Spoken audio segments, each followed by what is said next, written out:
ꯑꯍꯥꯟꯕꯃꯛꯇꯗ ꯏꯁꯨꯕꯨ ꯍꯥꯏꯅꯤꯡꯉꯥꯏ ꯂꯩꯇꯅ ꯊꯥꯒꯠꯆꯔꯤ ꯉꯁꯤꯁꯨ ꯑꯃꯨꯛ ꯍꯟꯅ ꯏꯁꯨꯅ ꯈꯨꯗꯣꯡꯆꯥꯕ ꯃꯇꯝ ꯄꯤꯕꯤꯕꯒꯤꯗꯃꯛꯇ ꯏꯁꯨꯒꯤ ꯋꯥꯍꯩꯗꯒꯤ ꯃꯍꯥꯛꯀꯤ ꯋꯥꯍꯩꯗꯒꯤ ꯇꯥꯟꯅ ꯅꯩꯅꯅꯕꯒꯤꯗꯃꯛꯇ ꯃꯇꯝ ꯑꯐꯕ ꯃꯇꯝ ꯄꯤꯕꯤꯒꯤꯗꯃꯛꯇ ꯏꯁꯨꯕꯨ ꯍꯥꯏꯅꯤꯡꯉꯥꯏ ꯂꯩꯇꯅ ꯊꯥꯒꯠꯆꯕꯅꯤ ngasi aina ngangdaba bishoy adudi why do bad things happen to good people habigi maram sida ngangadabni masi kharadi dum class ki mong haitare adugi mong kharabudi dum lakani adubu ishogi wahina kari takpige ekoi thajaba mi amabu christian ama oina christian ki punsida oina kamaina akoi khangadage haibasina chingbasi Bible na takpi tambibagi maramda ko himinasi aduna Bible gi mafam se Hebrew chapter 2 verse 6 to 7 kari gi damakta aphapa mi singbu phattaba asi thohanbage o oihanbage o lakhanbage awa ana haitare awa ana kari gi aphapa mi sing isho learning chepa mi sing Christian bu kari gi damakta o prithibi mi punsi miyoiba ekhoi gi punsi da kari gi ꯐꯠꯇꯕ ꯑꯁꯤ ꯑꯩꯈꯣꯏꯗ ꯍꯦꯛ ꯂꯥꯛꯀꯦ ꯍꯥꯏꯕꯒꯤ ꯃꯇꯥꯡ ꯑꯁꯤꯗ ꯑꯩꯈꯣꯏ ꯌꯦꯡꯃꯤꯟꯅꯁꯤ Hebrew chapter 2 verse 6 7 ꯁꯤꯗ ꯄꯥꯊꯣꯛꯆꯒꯦ For the Lord discipline the one he loves and punish every son he receive ꯏꯁꯣꯔꯅ ꯅꯨꯡꯁꯤꯕ ꯃꯍꯥꯛ ꯃꯤꯑꯣꯏ ꯑꯗꯨ ꯏꯁꯣꯔꯅ discipline ꯋꯥꯔꯛꯄꯤ punish tꯧꯕꯤ Say, endure suffering as discipline. God is dealing with you as son. For what son is there that a father does not discipline? Aduna ishona nushiba machanapa natahaytare. Mapana machanapa nushibagi warakbiba watembiba chaybiba takpi tambiba gumna ishona mahakpu nushiba mising maki saktam lauraga sembihiba miyoibasi mahak nungsibana maram oiraga mahak asi afafatabasi miyoibada lahanba oihanba tohanba asi ishonani haibada khanba yaba hoi babana haiba yaba hoida awana lakpasi natraga suffering pain lakpa mayam singse ishone akoi warak pinana bidamakta saibinana bidamakta afaba oirana bidamakta afaba lei haibasi khangana bidamakta akoi bu wahan biba suffering oihan biba khodong marak khodong thi hanba haitare success oidaba aduguma kayam ram thokan bisi koi ishona warak otem bibagi ni haibasi koina positive concept koina Kanba yaba Bible verse ta koina ofangi mi karana habi ya as adudi why do bad things koina ishodi koi bu nungsi ishodi koi bu kari hani machani pama kusemni phataba tana tadana bidamakta mana kanbiba ya khotbiba ya phataba habsi lehandaba ya habina singba kaya brum thokpo ya adu madu laktana bidamakta koina mathang ko yengminasi ahanbada God seems to be hidden. Ishor si akoi gi damakta lot khibagum sat khibagum laptop khibagum akoi na khanba kayam ram naitabat nati. Point number 1 that God seems to be hidden. Ishor si akoi digi lot khiba manba sat to khiba manba kayam ram akoi na ui. Misi question number if God want people to know his exists why doesn't he just show up or write his name in the sky or something haibadi akoi na hangba yaba mi kayamram na hangba yaba makoi masamas akoi wakalda hangba yaba question adudi karino hai mutamda jisu si tawza haiba mapuni mi nungsi haiba ishoni mi pamna magsi magi khusemni haira karigi mahakna pap si tahan bano hai bana chingba kaya amram lakpa matamda koina hangba yabadi mahak asi ishor asi mahaki matik mangal asi sargada mahaki ming isilaga mahaki matik mangal asi mipumna makna phongdok hanbiba ut hanbiba yatro haibasi mi kaya amram hangba yaba kaya amram koina thingnarai God seems to be hidden. Akoi gi damakta ishor si lot pugum koida khali akhoi wakal concept da akhoi wakal da akhoi thajabada lai aduna masigi makhada koina yengba yabadi God is not hidden as we sometimes believe isor si lot panate haibasi akhoi yeng Psalm 119 1 to 4 asida koi uba phangi Romans chapter 1 verse 18 to 20 dagi koi uba phangi He is loving mak asi nusi haiba mapuni desire to have relationship with us mak asi koi ga loina na nusi raga matta the relationship haibidi nakna leminaba amaga nakna ishor ga koi ga nakna leminana base mak asi pami and has given enough evidence in creation to even get his existence. Mak as isol lai have si maki khusem sing na kaya amro mating mga se phongdok pi na leire sini. Masai matak ta koi na hangki bu kaya mak si iso miwai bu koi bu nungsi haiba kanbi ba yaba ato ko bu iso ni hari kari ki kanbi da bu maki mating mga se sarga malam prithvi bi kari ki utabno hari ki question ki makhada aina haizaning badi iso se maki creation haidi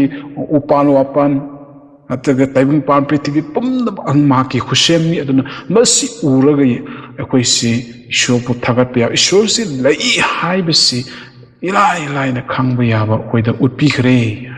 koina u fangi samda and number 2 that our sinfulness has caused a risk in our relationship with God haibadi akhoi gi pap asina maram oiraga ishur ga akhoi ga nak naba yadaba khara gap asi akhoi da lakhre karigino ishur di pap taude makti asengba shoni asengba mapuni aduna akhoi na hek pap tawru matamda maki miyeng da akhoi na against oirakpa matamda ishur sa akhoi ga nak naba yadre fattabaga apa akhoi nak naba yadre aduna maram oiraga akhoi gi pap na maram oiraga ishur ga akhoi ga lapnaba akhoi lapna hanba itare akhoi ge pap sine ishobu lapna hanba ase la isni his hiddenness is in part of response to our sin which we find repulsive why Psalm number 10 1 aduda khoi u phangi 44 gi 23 24 da su khoi uba phangi Isaiah chapter 59 verse 2 da su khoi uba phangi Micah chapter 3 verse 4 da su khoi no u phangi masi reference miyam si khoi nane si yengmina si maramdi aina haibasi miyam na thazaroi agi chindon leton si noi khoina thazaroi aduna khoi reference khoi mi pumnamak na yengmina si aduna khoi ki kina pap sina maram oiraga ishoga ekhoiga lapna basi la I haibasi koi reference Bible ishogi sastra de koi ubhangi ahum subda we must remember that is we who hit first haibadi ishona nate ekhoina ishordagi koi han koina satkraba ishordagi koi si laptokhraba ishordagi koina hana satokhraba laptokhraba se ekhoina ni ishona nate indian inkonda da koi uba phangkre ishona nang sakhro haba nate koina khallaga apapata khallaga phatabadu khallubagi koi sakrabani ekhoina laptokhrabani aduna ishor se ekhoidigi laptokpasi ekhoina hana laptokpagi ni habsi ekhoina ufangi aduna Luke chapter 19 verse 10 da prodigal son gi wari da koina ufangi ishor mapa ishor nate mapa ngamacha ni pa gi wari se koina ufangi kamain tawge ha matamda aigi portion se pi khro ipa ai chalage haina niruraga ma sipma ki portions niraga paiga lausilaga ma sakibani maparom de la sakibani mesik kadai ga hawi kanana hawi ha macha ni pa na hawi aduga chamanana ishona lapthokiba ishogi presence ishogi thousand ishogi nungsibiba ishogi thousand biba lapthokrabse karigi no habi matamda ekhoina mangondagi lotba han lot kibagini magna nate habsi koina babana ofa we know from the Genesis account God desired to have relationship every day ishona matam khuding na mipum khuding da mipum namak relationship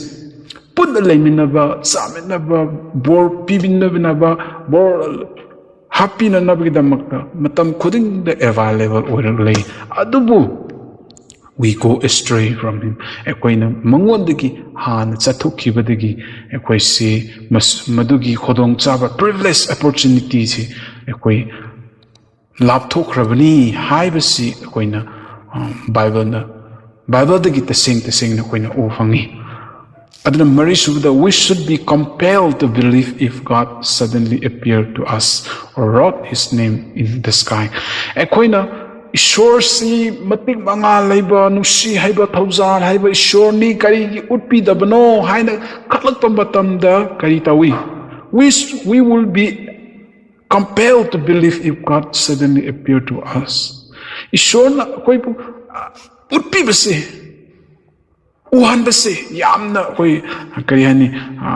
launingi pami mi pumnamang engona nungsi haibiba hojik khoina bor phangba hojik khoi nungsi biba hojik khoi bo kanbiba hojik haibagi wakhal si miyobe khoi si kari hani launing ba pamba wakhal si lai na this force faith maduna takpudi khoi gi force faith khoi gi thazabada force will perhaps destroy the freedom necessary for a genuine loving voluntary relationship to exist between humanity and its maker even demons believe in God yengune even Satan of our demons of our pattaba laina pattaba line of our ishor lay have sithaze Bible sithaze ishor se ki Bible se pai mokoi se pai pattaba se lay have se mokoi afabasi lay ishor lay habsi makoi thazi khangi tawdabu mokoi kari tawi mokoi ishor naknade ishor gi haiba inde aduna maram oiraga magasi khoida afabasi thohandabni afabasi lehandabni James chapter 2 verse 19 da koi over fangi mangasu da kari tawi at other times God hides for a season so that we will seek him earnestly masisu maru oiba point akhoi da Jesus Christ gi natraga ishor gi thauzar upi draba khoi gi awana tarakpa matam da khoi gi awa ta matam da khoi ishor se khoi gi lapto khiba mong male akhoi da awana tarakpa matam da ishor se khoi gi chatok khraba mala akhoi da he khalakpa puning hantarapa sotharapa adugumba miweba khoi Christian au khoi bu yamna sonba hazaba sonba khoida hek lak adubu Psalm number 88 ki 14 Mark chapter 15 verse 34 da hai bisi kari hai at other times ishona lord kibase kari no haibadi ekhoi thazaba ekhoi Christian oibu punsi ekhoi se mahakpu tamgai sengna puning amata oina ishobu thijarakna nabidamakta mahak si lot khibani habisi khoi baba da u phangi akhoi se isho thibese akhoi kusi khuranga thibale kamain thi ha matamda prarthana tawe ai manda awana lae chaningai thangningai leitre paisa painingai leitre ai asigumba awaba lakpasi karigino ana kaple tawi hauzik fahanbiu hauzik tohanbiu habisi kayam rokoina ishorda complaint tawi ishor se lot kibugum ishor nang leitra hauzik fahanbiu ne hauzik piun pinabiu ne haibugi wakhan na si khoile adubu kari tawi hoi tasengna khoiga thamoidigi ishor ai lale or akoina pap tawjudragusu wari akoina pap taw adudi khangde ishorna khangmani adu pap tawramgradi ishor ai lale ai ngak piu haina sangjaba tasengna mak thijaba adu pap tawramdragusu akoina kari tawni have matamda ishor nangi bor adu pinabiu ai nahaki tung injege nahaki haiba injage haibagi nolukchaba wakhandu lak matamda thijam matamda madugu ishogi ngasai Thousand biba ngasai afaba lambi achumba lambi adu utpi gani haibasi khoi na Bible dagi tarang khoi ne khang uba ngami Why does God allow evil? Ani suba point duda. Karigi ishorna pataba hairese, suffering hairese within bracket akoina khangba yab. Awa anna natraga fataba si karigi ishorna yahan biba no haibisi. Koi Christian singna toina hangba yaba. Hangdona su leiba adugum labo wahang ani. Aduna aina masida point yamarum koina kanaba tana nainaba yaba point yamarum leitaba nate adubu aina matamgi matung ina hai tare adugi aina point ama ani hum kara lothokcharaga aina sumaina haizage karigi damakta fataba evil hai tare fataba natraga within bracket akoina khangbe aba suffering haibisi awana haibisi karigi sona yahanbano haibigi makhasida number 1 akoina hingminaba yabadi if there was no God there will be no objective isol leidragadi objective haibdi kari haini akoina afaba leidragadi phatabasi leiroi haibisi phatabasi leibagi ishor afabasi ishor si lei hana thizin khochinba asmasidi phatina adu phata afabasi kadaidano afabasi kanano amasidi naine adu nadana gi damakta kadaidano amasidi electric ni electric shock chingba yaba electric ni mudu chingdana gi damakta kadaidano amasidi amasidi kumdadi tugani taraga sigini adu tadana gi damakta kadaidano haibana chingba adu afaba leibagi phatabasi leibani masak takhanbani habasi koina khangba yaba madu khangdragadi madugi concept madugi idea do leidragadi koi bunsi adum bisoda complaint tawraga lekini adum masu khangpam thoi many suppose that the existence of evil proves that God does not exist but our ability to recognize evil actually a good reason to believe in God ekoi angambase recognize tonana gadamakta ishor si lei habisi takna gadamakta afabasi lei habisi takna gadamakta kari tawi ishor si leihanbani masigi phatabasi leihanbasi nangbu afaba tawo haibagi nate masigi akoigi kanaba yaba discussion tawi yabadi afabata leihanbasi nakbu fataba tawraga isobu yeknaba oihalo haibagi nate isodagi lapalo haiba nate fataba leibasi masi fataba ni haibasi takna gadamakta afafatabisi sembibagi wahaktani adubu koina isonadi madu soo madu chaw fatabisi chaw madu da chalu haibagi sembiba tawbiba leihanbibagi poti nate haibasi koina khangpham thoi madu khangdragadi koi isoda adum complain tawrala number ani subda kai hai God allow evil is preserving human free will to message point afaba if we have genuine freedom ekoi si achumbada freedom hadi ningkha oiba achumbada ningkha oiba do leiragadi then we have the responsibility of choosing to do evil. God is certainly powerful enough to prevent us from doing evil. Ishor si pangal lay, thauna lay, lausing lay. Ekoi bu convenient with the makta. Pangal lay, lausing lay, idea lay. Ekoi bu convenient with the patabadagi convenient with the makta. But He will be taking away our free will by doing so. Madu hector matamda patabatu manghan kharagadi patpatabal kadabang pad patabatu lotok kharaba matamda di kaitawi ekoi ge free will si later roi koi apapata khangbagi losing adugumba free will do later roi si madu su lot manghan kharagani si aduna masidi apapa lobu yab point adudi pataba laihamsi ekoi ge isona koi ge free will si koi ge freedom si freedom of choice mak respect awi haibisi ta'i aduna akoi afafatabasi khangnanabgi damakta isona losing pibibasi pataba leihanbasi to preserve human free will ekoi gi free will apapata khangbagi losing adu preserve tonanabgi leihananabgi damakta madu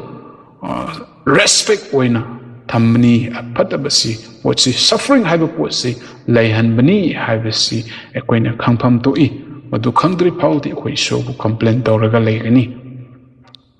अहमसुदा if God does not allow evil there won't be developed virtues हाइबदी ईश्वरना फत्तबसे suffering अखोइगी अवा अना से याहनबीबा ओइहनबीबा लैहनबीबा अदु लेत्रगदी अखोइगी हाई मोरल स्टैंडर्ड हाइबदी अखोइगी वर्चुस हाइना खंगलबा हाई मोरल स्टैंडर्ड अखोइगी मोरल लाइफ अखोइगी पुंसीगी महिंग सिदा मसी स्टैंडर्ड सि लैरोय अवांग बसी अखोइ स्टैंडर्ड लैरोय as empathy हाइबदी ability to understand अखोइ अफतबा फतबा खंग याबा अखोइगी ability शक्ति पांगल है तारे अदु खंब याबा अदु लैरोय we will be like robot no ability to her kanba robot से kanba अदु बो माकी ability लेतबा है करी ईश्वर व नक्नन लेनबगिदमक्ता लेमिननबगिदमक्ता ईश्वर खंगलक्तनबगिदमक्ता अफफतबसे खंगगा सोकप याबा सोकतब याबा अदु तौब ngamnadamgidamagta madugumba ability do lairoi ishorsi achumbe ishorni te prithivi pulnamak semiba ishorni haiba gi wakhan se lairoi robot kunna kanbiti kanba tauge hani tauba nganba adugumba di laigani adugum hakki ability to think kanba gi wakal think ability to think kanba yaba ishorsi lai ishorgi existence feeling tawba isogi presence feeling tawba gi wakanti lairoi si aduna ishorna phataba wana lehanba prithvi de lehanba sikari maram gi no hai matam de ekoi gi moral standards se ekoi gi mahing ekoi gi hingliba punsi se achumba da ishogi mongda oirakpa afaba lambi da oirakna na bidamakta koi masigi standards oirana bidamakta ham thambi bani hai कोई थांग Feng से कमाई तवे मई the था थारगा मई याम दुक सारिबा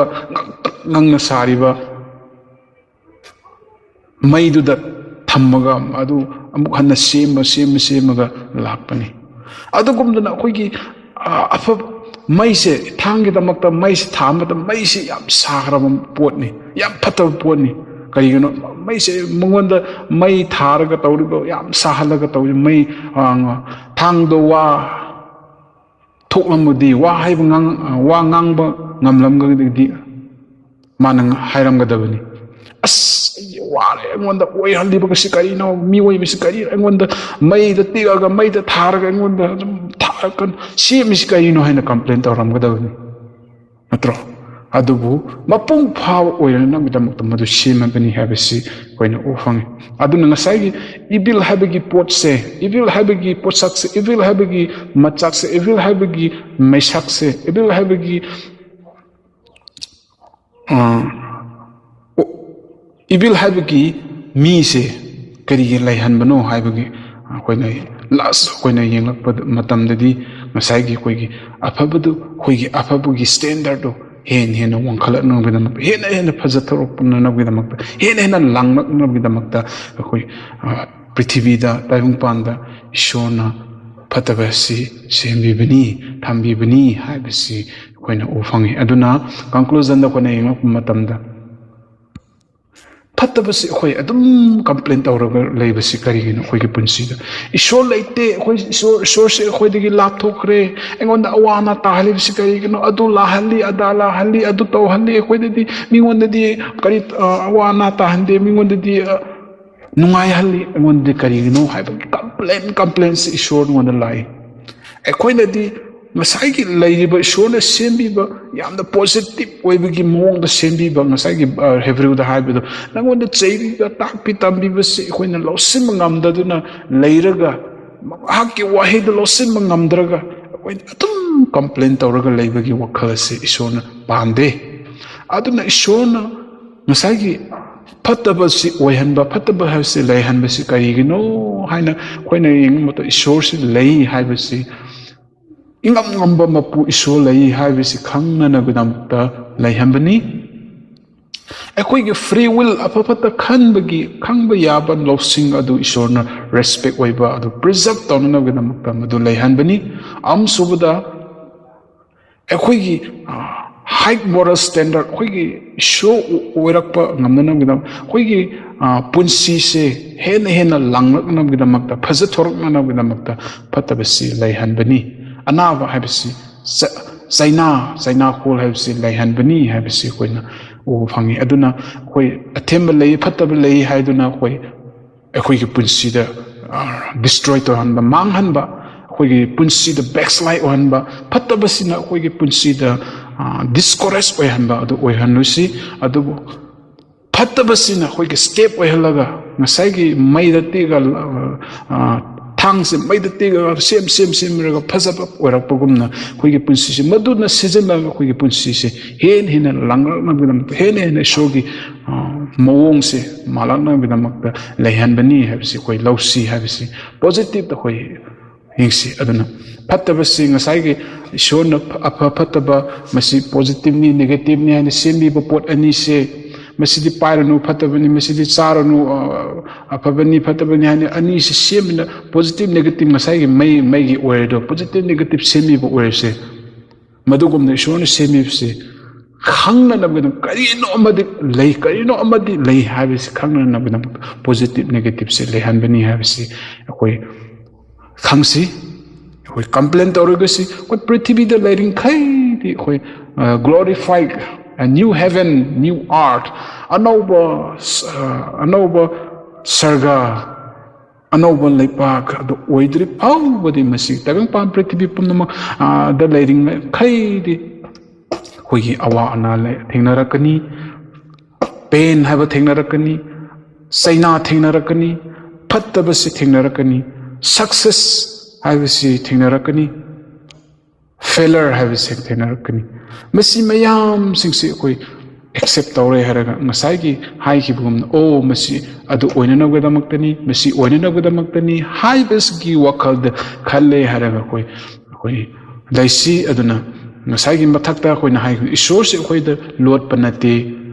ꯑꯩꯈꯣꯏꯅ ꯄꯥꯞ ꯇꯧꯔꯨꯕꯒꯤꯅꯤ ꯑꯩꯈꯣꯏꯅ ꯈꯪꯗꯕꯒꯤꯅꯤ ꯑꯩꯈꯣꯏꯅ ꯃꯉꯣꯟꯗꯒꯤ ꯍꯥꯟꯅ ꯂꯣꯠꯈ꯭ꯔꯕꯒꯤꯅꯤ ꯑꯩꯈꯣꯏꯒꯤ ꯄꯥꯞꯇꯒꯤ ꯅꯞꯁꯤꯟꯕ ꯌꯥꯗꯕꯒꯤꯅꯤ ꯑꯩꯈꯣꯏꯅ ꯃꯍꯥꯛꯀꯤ ꯍꯥꯏꯕ ꯏꯟꯗꯕꯒꯤꯅꯤ ꯍꯥꯏꯕꯁꯤ ꯏꯁꯥ ꯏꯊꯟꯇ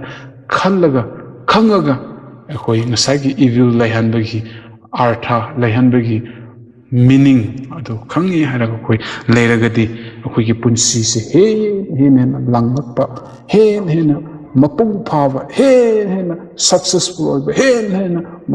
ꯈ꯭ꯔꯤꯁꯇꯤꯌꯟ ꯑꯣꯏꯕꯗ ꯃꯇꯤꯛ ꯆꯥꯕ ꯁꯛꯇꯝꯗꯨ ꯑꯣꯏꯔꯛꯀꯅꯤ ꯑꯗꯨꯒ ꯃꯗꯨ ꯂꯣꯏꯗ꯭ꯔꯤꯐꯥꯎ ꯑꯩꯈꯣꯏꯒꯤ ꯄꯨꯟꯁꯤ ꯂꯣꯏꯗ꯭ꯔꯤꯐꯥꯎ ꯃꯗꯨꯒꯤ ꯁꯛꯇꯝꯗꯨ ꯂꯧꯕ ꯃꯇꯝꯗ ꯍꯌꯦꯡ ꯁꯔꯒ ꯆꯠꯄ ꯃꯇꯝꯗ ꯀꯔꯤ ꯍꯥꯏ ꯏꯁꯣꯔꯅ ꯀꯔꯤ ꯍꯥꯏꯒꯅꯤ well done my son ꯍꯥꯏꯕꯒꯤ ꯋꯥꯍꯩꯁꯤ ꯍꯥꯏꯕꯒꯤ ꯃꯤꯡꯊꯣꯜꯁꯤ ꯑꯩꯈꯣꯏ ꯂꯧꯕ ꯐꯪꯒꯅꯤ ꯍꯥꯏꯕꯁꯤ ꯍꯥꯏꯗꯣꯛꯆꯅꯤꯡꯕꯅꯤ ꯑꯗꯨꯅ ꯑꯩꯈꯣꯏ ꯈ꯭ꯔꯤꯁꯇꯤꯌꯟ ꯏꯆꯤꯟ ꯏꯅꯥꯎꯁꯥ ꯑꯩꯈꯣꯏ ꯐꯠꯇꯕ ꯂꯩꯍꯟꯕ ꯑꯋꯥ ꯑꯅꯥ ꯂꯩꯍꯟꯕ ꯆꯩꯅꯥ ꯂꯩꯍꯟꯕꯁꯤ ꯑꯩꯈꯣꯏ ꯀꯔꯤ ꯃꯔꯝꯒꯤꯅꯣ ꯀꯔꯤ ꯇꯧꯅꯅꯕꯒꯤꯗꯃꯛꯇꯅꯣ ꯃꯁꯤ ꯑꯩꯈꯣꯏ ꯃꯥꯏꯀꯣꯝꯗ ꯆꯤꯡꯅꯅꯕꯒꯤꯗꯃꯛꯇꯔ ꯐꯠꯇꯕ ꯂꯝꯕꯤꯗ ꯑꯩꯈꯣꯏꯕꯨ ꯆꯤꯡꯅꯅꯕꯒꯤꯗꯃꯛꯇꯔ ꯃꯍꯥꯛꯁꯤ ꯏꯁꯣꯔꯅꯤ ꯊꯧꯖꯥ ꯍꯥꯏꯕ ꯏꯁꯣꯔꯅꯤ ꯅꯨꯡꯁꯤ ꯍꯥꯏꯕ ꯏꯁꯣꯔꯅꯤ ꯍꯥꯏꯔꯒ ꯀꯔꯤꯒ ꯑꯗꯨ ꯂꯩꯍꯟꯕꯅꯣ ꯑꯩꯈꯣꯏꯕꯨ ꯐꯠꯇꯕꯗ ꯆꯤꯡꯅꯅꯕꯒꯤꯗꯃꯛꯇꯔ ꯍꯥꯏꯕꯅ ꯆꯤꯡꯕ ꯃꯌꯥꯝꯁꯤꯡꯁꯤ ꯑꯩꯈꯣꯏꯗ ꯂꯩꯇꯅꯕꯒꯤꯗꯃꯛꯇ ꯉꯁꯥꯏꯒꯤ ꯍꯥꯏꯈꯤꯕ ꯃꯌꯥꯝꯁꯤꯡꯗ ꯑꯩꯈꯣই ꯐꯠꯇꯕ ꯂꯩꯍꯟꯕꯒꯤ ꯚꯦꯂꯨ ꯐꯠꯇꯕ ꯂꯩꯍꯟꯕꯒꯤ ꯃꯤꯅꯤꯡ ꯑꯗꯨ ꯑꯩꯈꯣꯏ ꯈꯪꯉꯒ ꯂꯩꯁꯤ ꯍꯥꯏꯕꯁꯤ ꯑꯩꯈꯣꯏ ꯈ꯭ꯔꯤꯁꯇꯤꯌꯟ ꯏꯆꯤꯟ ꯏꯅꯥꯎꯁꯥ ꯄꯨꯝꯅꯃꯛꯇ ꯑꯩꯅ ꯍꯥꯏꯗꯣꯛꯆꯅꯤꯡꯕꯅꯤ ꯑꯗꯨꯅ ꯑꯩꯈꯣꯏꯒꯤ ꯄꯨꯟꯁꯤ ꯂꯩꯔꯤꯡꯈꯩ ꯑꯩꯈꯣই ꯃꯗꯨꯒꯤ ꯑꯣꯏꯅꯅꯕꯒꯤꯗꯃꯛꯇ ꯏꯁꯣꯔꯗꯨ ꯍꯦꯟꯅ ꯃꯥꯜꯍꯟꯅꯕꯒꯤꯗꯃꯛꯇ ꯑꯩꯈꯣই ꯂꯩꯃꯤꯟꯅꯁꯤ ꯑꯊꯦꯝꯕꯗꯨ ꯑꯩꯈꯣꯏ ꯑꯣꯚꯔꯀꯝ ꯇꯧꯅꯅꯕꯒꯤꯗꯃꯛꯇ ꯑꯋꯥ ꯑꯅꯥꯗꯨ ꯑꯩꯈꯣꯏ ꯑꯣꯚꯔꯀꯝ ꯇꯧꯅꯅꯕꯒꯤꯗꯃꯛꯇ ꯖꯣꯕꯀꯤ ꯄꯨꯟꯁꯤꯗ ꯌꯦꯡꯉꯨꯅꯤ ꯀꯌꯥꯃꯔꯣꯝ ꯂꯥꯡꯈꯤ ꯃꯍꯥꯛꯀꯤ ꯄꯨꯟꯁꯤ ꯑꯋꯥ ꯑꯅꯥ ꯇꯥꯔꯛꯄ ꯂꯣꯏꯔꯕ ꯃꯇꯝꯗ ꯀꯌꯥ ꯂꯪꯅ ꯐꯖꯅ ꯑꯣꯏꯔꯛꯈꯤ ꯑꯗꯨꯒꯨꯝꯅ ꯑꯩꯈꯣꯏꯒꯤ ꯄꯨꯟꯁꯤꯁꯨ ꯃꯁꯤꯒꯤ ꯒꯨꯗ ꯑꯦꯛꯖꯥꯝꯄꯜꯁꯤ ꯖꯣꯕꯀꯤ ꯄꯨꯟꯁꯤꯗ ꯑꯩꯈꯣꯏ ꯎꯕ ꯐꯪꯒꯅꯤ ꯍꯥꯏꯕꯁꯤ ꯍꯥꯏꯅꯤꯡꯕꯅꯤ ꯑꯗꯨꯅ ꯇꯥꯕꯤꯔꯤꯕ ꯄꯨꯝꯅꯃꯛꯇ ꯏꯁꯣꯔꯒꯤ ꯈꯪꯕ ꯀꯟꯕ ꯈꯪꯕ ꯍꯩꯕ